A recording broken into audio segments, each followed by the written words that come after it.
Hello guys, अस्सलामु अलैकुम। तो मैं उम्मीद करता हूँ आप सभी लोग खैरियत से होंगे। आप सभी लोगों का बहुत बहुत स्वागत है हमारे चैनल खान कोचिंग ऑफिशियल में। तो दोस्तों, आज हम बात करने वाले हैं साइंस कॉर्नर में what is decomposition reaction. Decomposition reaction दोस्तों क्या होती है? तो देखिए, सबसे पहले हम समझते हैं डीकम्पोजिशन का मतलब क्या होता है दोस्तों। What is the mean of decomposition, क्योंकि दोस्तों नाम में ही सब कुछ होता है, नाम में ही काम होता है। तो सबसे पहले हम नाम को समझ लेते हैं, इसका मतलब क्या होता है। अगर कोई भी स्टूडेंट दोस्तों नाम का मतलब समझ जाता है तो मैं समझता हूँ वो 50% उस चीज़ को डिफाइन कर सकता है, डेफिनेटली डिफाइन कर सकता है। तो सबसे पहले दोस्तों हम बात करते हैं नाम की। डिकम्पोज का मतलब क्या होता है। डीकम्पोजिशन दोस्तों बनता है डीकम्पोज से, और डीकम्पोज का मतलब होता है टू ब्रेक। ब्रेक का मतलब होता है टूटना या तोड़ना। मतलब इस वर्ड से ये हमें संकेत मिलता है, इंडिकेशन मिलता है कि इसमें कोई ऐसा सब्सटेंस होगा, कोई सिंगल सब्सटेंस होगा जो टूटता होगा छोटे छोटे सब्सटेंस में। तो यही चीज़ है दोस्तों डीकम्पोजिशन रिएक्शन को हिंदी में अगर हम डिफाइन करें तो हम ऐसे बोल सकते हैं कि ऐसी केमिकल रिएक्शन जिसमें एक सिंगल सब्सटेंस दो या दो से ज़्यादा छोटे छोटे स्मॉलर सब्सटेंस में ब्रेक हो जाता है, मतलब टूट जाता है, उसी को हम बोलते हैं डीकम्पोजिशन रिएक्शन। अगर हम इंग्लिश में डिफाइन करें तो हम ऐसे कह सकते हैं दोस्तों, the chemical reaction in which a single substance breaks down into two or more simpler substances is called decomposition reaction. तो ये होती है दोस्तों डीकम्पोजिशन रिएक्शन। मतलब डीकम्पोजिशन रिएक्शन में कोई एक सब्सटेंस होता है जो ब्रेक होता है, टूटता है दो या दो से ज़्यादा सिंपलर सब्सटेंसेस में। तो डीकम्पोजिशन कितने टाइप्स का होता है दोस्तों, इसको हम देख लेते हैं।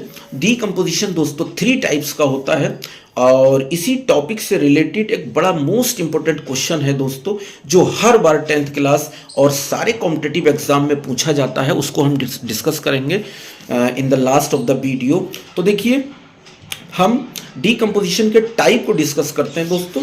डीकम्पोजिशन 3 टाइप्स का होता है। नंबर 1 होता है दोस्तों थर्मल डीकम्पोजिशन। थर्मल का मतलब होता है हीट से रिलेटेड होता है दोस्तों। तो थर्मल अगर आपको पता है हीट से रिलेटेड होता है तो आप समझ जाएंगे, इजीली समझ जाएंगे दोस्तों। तो थर्मल डीकम्पोजिशन अगर मैं इसको डिफाइन करूं तो मैं ऐसे बोल सकता हूं, the decomposition which is done with the help of heat is called thermal decomposition. अब देखिए, थर्मल डीकम्पोजिशन के दोस्तों हम जो एनसीईआरटी के अंदर एग्जाम्पल दे रखे हैं उन एग्जाम्पल को हम डिस्कस करते हैं। तो अपना पहला एग्जाम्पल है दोस्तों, जैसे फेरस सल्फेट होता है, और फेरस सल्फेट का जो कलर होता है दोस्तों, इसका कलर ग्रीन होता है। ठीक, जब इसको हीट किया जाता है फेरस सल्फेट को तो फेरिक ऑक्साइड बनता है, सल्फर डाइऑक्साइड बनता है और सल्फर ट्राइऑक्साइड बनता है। सल्फर डाइऑक्साइड, सल्फर ट्राइऑक्साइड, ये दोनों गैस होते हैं, और फेरिक ऑक्साइड जो होता है वो सॉलिड होता है दोस्तों। दूसरा एग्जाम्पल मैं डिस्कस कर रहा हूं जो कि एनसीईआरटी से है दोस्तों, जैसे कैल्शियम कार्बोनेट होता है, जिसका कॉमन नेम मार्बल भी होता है। तो कैल्शियम कार्बोनेट को जब हीट किया जाता है, मतलब गर्म किया जाता है, तो ये कैल्शियम ऑक्साइड, जिसको हम क्विक लाइम भी बोलते हैं, और कार्बन डाइऑक्साइड में ब्रेक हो जाता है। तो यहां से भी पता लगता है दोस्तों कि एक सिंगल सब्सटेंस दो छोटे छोटे सब्सटेंस में ब्रेक हो रहा है। इसका मतलब ये इक्वेशन हमारी रिएक्शन कैसी है कि डीकम्पोजिशन रिएक्शन है। एक तीसरा एग्जाम्पल है, एनसीईआरटी का है ये एग्जाम्पल भी दोस्तों। लेड नाइट्रेट का नाम आपने सुना होगा, PbNO3। PbNO3 को जब हीट किया जाता है दोस्तों तो लेड ऑक्साइड बनता है, PbO बनता है, प्लस नाइट्रोजन डाइऑक्साइड गैस बनती है और ऑक्सीजन गैस बनती है। अब देखिए, दूसरे टाइप के डीकम्पोजिशन को हम डिस्कस करेंगे। दूसरा टाइप क्या होता है दोस्तों? दूसरा टाइप होता है इलेक्ट्रोलिसिस। ठीक, इलेक्ट्रोलिसिस का मतलब इलेक्ट्रोलिसिस रिलेटेड होता है दोस्तों इलेक्ट्रिसिटी से। ठीक है, तो the decomposition which is done with the help of electricity, ऐसा डीकम्पोजिशन जो इलेक्ट्रिसिटी की हेल्प से किया जाता है उसको हम बोलते हैं इलेक्ट्रोलिसिस।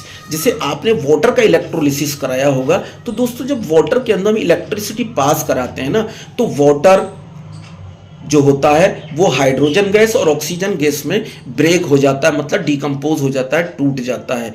तो और तीसरा एग्जाम्पल अगर हम बात करें, जैसे आपका होता है तीसरा टाइप डीकम्पोजिशन का, फोटोलिसिस होता है दोस्तों। फोटोलिसिस, फोटो का मतलब होता है दोस्तों सनलाइट से रिलेटेड होता है ये। तो फोटोलिसिस को हम डिफाइन इस तरीके से दोस्तों कर सकते हैं, जैसे the decomposition which is done with the help of sunlight. ऐसा डिकम्पोजिशन जो सनलाइट की हेल्प से होता है उसको दोस्तों हम बोलते हैं फोटोलिसिस। तो ये हमारे 3 टाइप के डिकम्पोजिशन हो जाते हैं। और फोटोलिसिस का जो एग्जाम्पल है दोस्तों, बड़ा ही इंपॉर्टेंट एग्जाम्पल है। देखिए मैं बता रहा हूँ आपको, एनसीईआरटी से लिया है। AgCl सिल्वर क्लोराइड को सनलाइट की प्रेजेंस में जब रखते हैं तो सिल्वर क्लोराइड जो होता है वो ब्रेक हो जाता है सिल्वर में और क्लोरीन गैस में। ऐसे ही आपका AgBr होता है, सिल्वर ब्रोमाइड होता है, उसको भी अगर हम सनलाइट में रखते हैं तो वो भी ब्रेक हो जाता है, मतलब डिकम्पोज हो जाता है, मतलब सिल्वर और ब्रोमाइड में। तो दोस्तों लास्ट क्वेश्चन जिसकी मैं बात कर रहा था, मोस्ट इंपॉर्टेंट क्वेश्चन जो हर साल 10th क्लास के एग्जाम में और सारे कॉम्पिटिटिव एग्जाम में आता है, वो क्वेश्चन है विच रिएक्शन या फिर हम बोले which chemical substance are used in white photography. White photography में किस केमिकल सब्सटेंस का यूज किया जाता है? तो दोस्तों वो यही सब्सटेंस है AgCl और AgBr। तो ये बड़ा मोस्ट इंपॉर्टेंट क्वेश्चन है जो दोस्तों हर साल आता है। Okay, thank you.